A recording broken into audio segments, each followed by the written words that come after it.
Selama ribuan tahun, kisah Abraham dikenal sebagai perjalanan iman, sebuah kisah tentang seseorang yang meninggalkan tanah kelahirannya tanpa peta, tanpa kepastian, dan tanpa tahu kemana langkah akhirnya akan membawanya. Namun di balik kisah itu, muncul satu pertanyaan besar.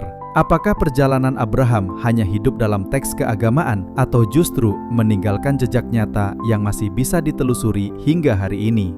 Dalam video ini, kita tidak akan membahas tafsir keimanan. Kita juga tidak akan mencoba membuktikan keyakinan tertentu. Kita akan mengikuti ulang perjalanan Abraham melalui apa yang bisa kita lihat hari ini, yaitu situs arkeologi, peta kuno, dan jalur sungai yang sejak ribuan tahun lalu menjadi urat nadi kehidupan manusia.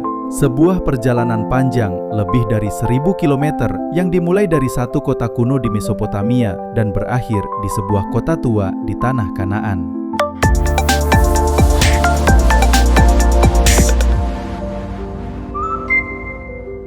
Perjalanan Abraham dimulai di sebuah kota kuno di Mesopotamia Selatan. Sebuah kota yang dalam teks Alkitab disebut sebagai Ur di tanah Kasdim. Ur bukanlah desa kecil atau pemukiman terpencil. Ia adalah kota besar dan maju untuk ukuran dunia kuno. Penggalian arkeologi di lokasi ini menemukan silinder prasasti yang secara jelas menyebut nama kota Ur. Prasasti ini menjadi bukti bahwa kota tersebut benar-benar ada dan dikenal luas pada masanya.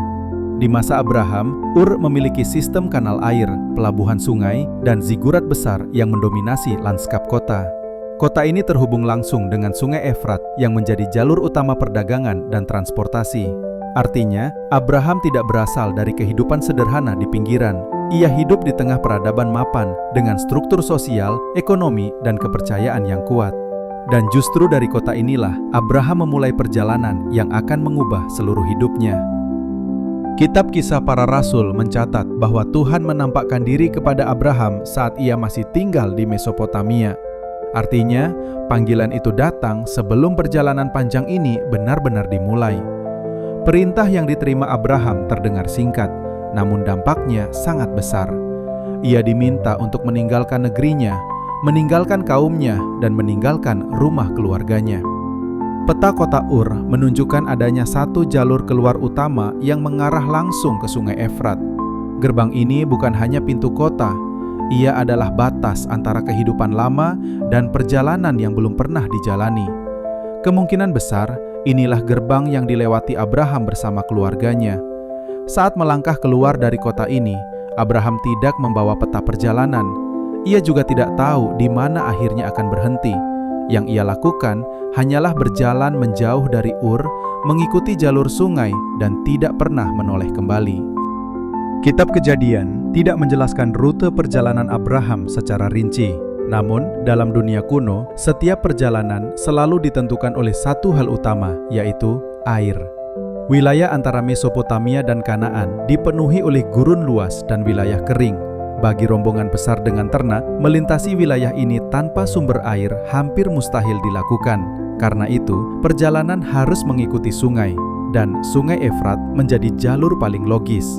Sungai ini telah digunakan selama ribuan tahun sebagai jalur transportasi dan perdagangan.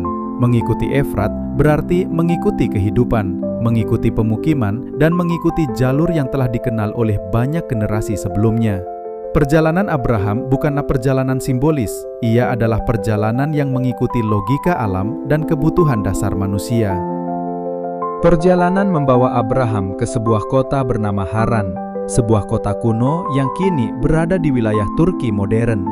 Di kota ini, para arkeolog menemukan prasasti dari Raja Nabonidus, penguasa terakhir Babilonia. Prasasti tersebut mencatat perbaikan kuil yang didedikasikan untuk dewa bulan. Dewa yang disembah di Haran dikenal sebagai Sin atau juga disebut Nana. Menariknya, dewa ini adalah dewa yang sama yang disembah di kota Ur, tempat Abraham berasal.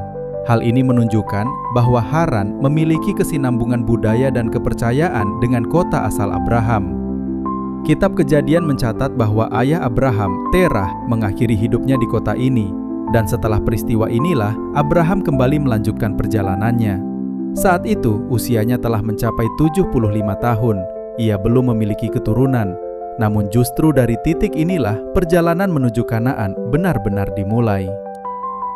Setelah meninggalkan Haran, perjalanan tidak lagi mengikuti sungai Efrat. Rute mulai berbelok ke arah barat. Kitab Kejadian tidak mencatat detail jalur ini, namun kisah Yakub, cucu Abraham, memberi petunjuk penting. Yakub melakukan perjalanan dari wilayah yang sama dan mengikuti jalur sungai menuju perbukitan Gilead. Karena perjalanan Yakub dicatat dengan lebih rinci, banyak peneliti menduga bahwa Abraham menempuh jalur yang sama. Ini menunjukkan bahwa perjalanan para leluhur mengikuti pola geografis tertentu, bukan keputusan acak di tengah jalan. Setelah meninggalkan wilayah perbukitan Gilead, perjalanan Abraham memasuki fase yang berbeda. Di hadapannya, kini terbentang sebuah sungai besar yang dalam teks Alkitab dikenal sebagai Sungai Yabok.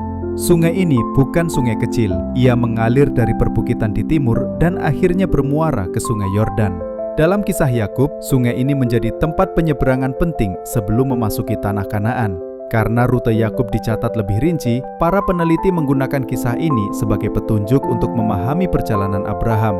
Dan jika kita melihat peta wilayah ini, Sungai Yabok menjadi jalur yang sangat masuk akal. Mengikuti sungai berarti selalu berada dekat dengan air, berarti tersedia jalur alami bagi manusia dan ternak, dan berarti menghindari wilayah kering yang berbahaya. Bagi rombongan besar dengan ternak dalam jumlah banyak, menyeberangi sungai bukan sekedar perpindahan lokasi, itu adalah keputusan strategis. Dari titik inilah arah perjalanan Abraham mulai jelas. Ia tidak lagi bergerak ke utara, ia mulai bergerak ke barat, menuju wilayah yang kelak dikenal sebagai tanah Kanaan. Setelah mengikuti Sungai Yabok, rombongan Abraham bergerak menuju Sungai Yordan. Sungai Yordan bukan hanya sungai biasa, ia merupakan batas alami antara dua wilayah besar. Di satu sisi terbentang wilayah Transjordania, di sisi lain terbentang tanah Kanaan. Dalam dunia kuno, sungai seperti ini sering menjadi penanda perbatasan wilayah, jalur perdagangan, dan titik masuk strategis. Catatan Alkitab menyebutkan bahwa Yakub menyeberangi sungai ini sebelum benar-benar memasuki Kanaan, dan sekali lagi, rute ini sangat mungkin telah dilewati Abraham sebelumnya. Mengikuti alur Sungai Yordan, rombongan ini bergerak perlahan ke wilayah barat. Setiap langkah membawa mereka semakin dekat ke akhir perjalanan panjang yang telah dimulai jauh di Mesopotamia. Setelah perjalanan lebih dari 1000 km, Abraham akhirnya memasuki wilayah Kanaan. Ia tidak langsung berhenti, perjalanan masih berlanjut menuju sebuah kota Kanaan kuno bernama Shechem. Shechem bukan kota kecil, ia telah lama dihuni dan memiliki posisi strategis di wilayah pegunungan Kanaan. Kota ini terletak di jalur penting yang menghubungkan wilayah utara dan selatan Kanaan. Karena posisinya inilah, Shechem menjadi tempat yang logis sebagai titik akhir perjalanan Abraham. Disinilah, setelah menempuh perjalanan panjang melalui sungai, lembah, dan wilayah yang penuh tantangan, Abraham akhirnya tiba. Perjalanan fisik mungkin berakhir di Shechem, namun dari titik inilah, kisah Abraham dalam sejarah dan tradisi justru mulai berkembang. Perjalanan Abraham sering dipahami sebagai kisah iman. Namun, ketika dilihat melalui peta, sungai, dan situs arkeologi, perjalanan ini juga menunjukkan logika geografis yang nyata. Rute yang ia tempuh bukan rute acak. Ia mengikuti sungai, sumber air, dan jalur yang memungkinkan kehidupan bertahan. Arkeologi tidak membuktikan keyakinan, tetapi membantu kita memahami konteks di mana kisah ini terjadi. Di titik inilah teks kuno dan dunia nyata bertemu, dan di sanalah perjalanan Abraham berakhir. Bagaimana menurutmu? Tulis pendapatmu di kolom komentar. Jangan lupa like dan subscribe untuk konten menarik lainnya.